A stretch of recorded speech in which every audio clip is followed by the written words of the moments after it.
Friends, ஒவ்வொரு நாடும் ஏதாவது ஒரு திட்டத்தில் மற்ற நாடுகளுடன் இணைந்து செயல்படுறத நாம் பார்த்துருப்போம். அதே மாதிரி இந்தியாவும் பல்வேறு நாடுகள் கூட ஒப்பந்தங்களை செஞ்சு வருது.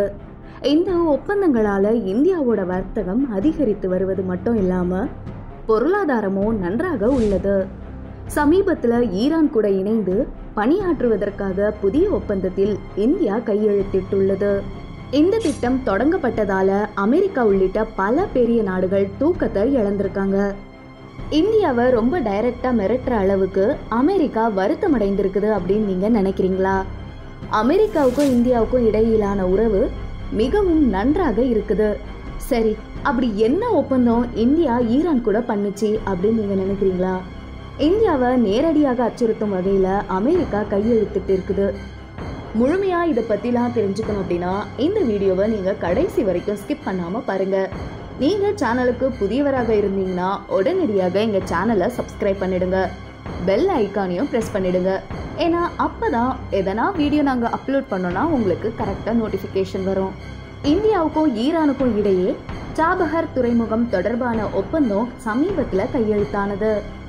சாபஹர் துறைமுகம் தொடர்பாக இந்தியாவுக்கும் ஈரானுக்கும் இடையே நிர்ணயம் செய்யப்பட்ட ஒப்பந்தத்துல என்னதான் இருக்குது அப்படின்றத நம்ம முதல்ல பார்க்கலாம். இது அனைத்து நாடுகளுக்கும் தூக்கமில்லாத இரவுகளை கொடுத்துள்ளது. ஃப்ரெண்ட்ஸ், ஷாஹித் பெஹெஸ்டி துறைமுகத்தின் முனையத்தை இயக்குவது தொடர்பாக இந்தியாவுக்கும் ஈரானுக்கும் இடையே இப்போதுதான் ஒப்பந்தம் கையெழுத்தாகியுள்ளது. இத்திட்டத்தின் கீழ் சுமார் 10 ஆண்டுகள் இணைந்து பணியாற்ற இந்தியாவும் ஈரானும் ஒப்பந்தத்துல கையெழுத்திட்டு இருக்காங்க. இந்தியா போர்ட்ஸ் குளோபல் லிமிடெட் மற்றும் ஈரானோட துறைமுகங்கள் மற்றும் கடல்சார் அமைப்பு ஆகியவை ஒப்பந்தத்தில் கையெழுத்திட்டு இருக்காங்க. ஆக்சுவலா இந்த திட்டத்தால ஈரான் நிச்சயம் பயனடையும் அப்படின்னு சொல்லியிருக்காங்க. அதே நேரம் ஈரானை தவிர இந்தியா வேண்டும் திட்டத்தால் நேரடியான பலன்கள் உள்ளன. முதல்ல வர்த்தகம் பற்றி பார்த்தோம்னா இந்தியா ஆண்டுதோறும் பாகிஸ்தான் மூலமா பல லட்சம் கோடி ரூபாய் வர்த்தகம் செய்து வியாபாரம் செய்ய பாகிஸ்தான் அதிகாரிகளின் உதவியையும் பெற வேண்டும். இவ்வாறான நிலையில பாகிஸ்தான் வழித்தடத்தை வர்த்தகம் செய்ய பயன்படுத்திய போது இந்தியாவினால் பாகிஸ்தான் அரசுக்கு பெரும் தொகை வழங்கப்பட்டது. இதனால இந்தியாவும் பெரும் இழப்பை சந்தித்தது. ஆனா இந்த ஒப்பந்தத்தால வர்த்தகம் செய்யறதுக்கு பாகிஸ்தானோட உதவி இந்தியாவுக்கு இனி தேவைப்படாது. ஈரானுடனான ஒப்பந்தத்தின் மூலமா ஆப்கானிஸ்தான் மற்றும் மத்திய ஆசியாவின் அனைத்து நாடுகளுடன் வர்த்தகம் செய்ய இந்தியா புதிய வழியை பெறும். இதை பயன்படுத்துவதன் மூலம் இந்தியா மற்ற நாடுகளை எளிதில் சென்றடையலாம். அது மட்டும் இல்லாம அதோட வர்த்தகத்தை மேலும் விரிவுபடுத்தலாம். ஆக்சுவலா இது மூலமா நிறைய யூஸ் ஆக போகுது. ஃப்ரெண்ட்ஸ், சாபஹர் துறைமுகம் ஈரானோட ஓமன் வளைகுடாவில் அமைந்திருக்குது. இந்த துறைமுகம் பாகிஸ்தான்ல இருந்து 72 கிலோமீட்டர் தொலைவில் இருக்குது. சாபஹர் துறைமுகத்தை பற்றிய இன்னொரு விஷயம் என்னன்னா, இது சர்வதேச வடக்கு தெற்கு போக்குவரத்து வழித்தடத்தின் ஒரு பகுதியாகும். அதனால இது மல்டி மோட்ஸ் ஆஃப் டிரான்ஸ்போர்ட்டேஷனாக கருதப்படுது. என்னதான் இந்த திட்டத்தால இந்தியா அதிக பயன் அடைஞ்சாலும் பாகிஸ்தானுக்கு இந்த திட்டத்தால நஷ்டம் ஏற்படும். ஃப்ரெண்ட்ஸ், இந்த திட்டத்தால பாகிஸ்தான் ஓரளவு நஷ்டத்தை சந்திக்க போகுது. ஏன்னா பாகிஸ்தானோட வழித்தடம் வர்த்தகத்திற்கு பயன்படாத போது ஆண்டுதோறும் பாகிஸ்தானுக்கு வழங்கப்பட்டு வந்த பெரும் தொகை இனி கிடைக்காது. இதனால பாகிஸ்தானுக்கு பொருளாதார இழப்பு ஏற்படும். பாகிஸ்தான் மட்டும் இல்லாம சில நாடுகளும் பாதிக்கப்படுது. அமெரிக்காவை பத்தி பார்த்தோம்னா இந்த திட்டத்துல அமெரிக்கா ஏன் மகிழ்ச்சி அடையல அப்படின்றத புரிஞ்சுப்பீங்க. ஆக்சுவலா எந்த நாடா இருந்தாலும் ஈரான் கூட எந்த ஒப்பந்தமும் செய்து கொள்ள கூடாது, எந்த விதமான வியாபாரமும் செய்யக்கூடாது அப்படின்னு அமெரிக்கா எப்பவுமே விரும்புது.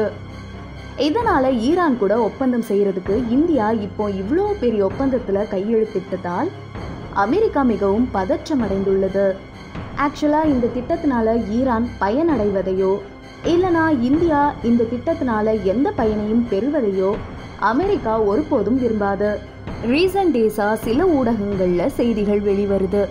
அதிலிருந்து அமெரிக்கா அப்படின்னு தெளிவாக தெரியுது.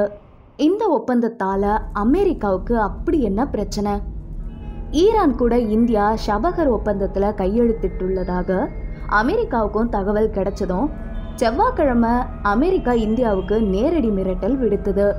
எங்கள் சார்பாக வர்த்தகம் செய்ததற்காக ஈரான் மீது என்ன தடைகள் விதிக்கப்பட்டாலும் அவை முன்பு போலவே இருக்கும் என்று அமெரிக்கா கூறியது. ஆனா ஈரான் மீது விதிக்கப்பட்ட தடைகள் நீக்கப்படாது. ஈரான் கூட வர்த்தக உறவுகளை ஏற்படுத்த முயற்சிக்கும்.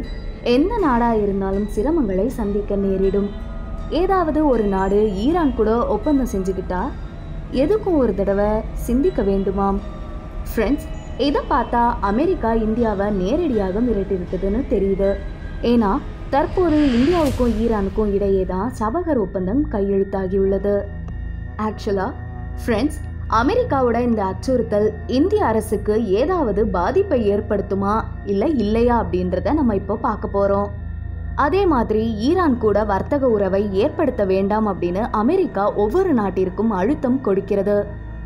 அமெரிக்காவும் இந்த முறை இந்தியாவுடன் இதை செய்துள்ளது. இந்தியா இன்று மிகப்பெரிய நாடாக மாறிவிட்டது. இந்தியாவோட பொருளாதாரமும் முன்பை விட மிகவும் மேம்பட்டுள்ளது. இந்தியா இப்போது புதிய இந்தியாவாக மாறிவிட்டது. நாட்டோட வர்த்தகத்தை பெருக்கிறதுக்கு மற்ற நாடுகளுடன் ஒப்பந்தங்கள் செய்து கொள்ளப்படும் இடத்துல இந்தியா பல நாடுகளுடன் மிக நல்ல உறவை மேற்கொண்டுள்ளது. சபஹர் ஒப்பந்தத்தின் மூலம் இந்தியாவுக்கு எதிராக அமெரிக்கா ஏதாவது செய்யுமா இல்லையா அப்படின்றதை இப்போ நம்ம பார்க்க போறோம். இது மூலமா நீங்க என்ன நினைக்கிறீங்கன்னு உங்களோட கருத்தை காமெண்ட் பாக்ஸில் தெரிவிப்பதன் மூலமா எங்களுக்கு தெரிய வரும். வீடியோ உங்களுக்கு ரொம்ப பிடிச்சிருந்தா வீடியோவை லைக் பண்ணிட்டு ஷேர் பண்ணிடுங்க.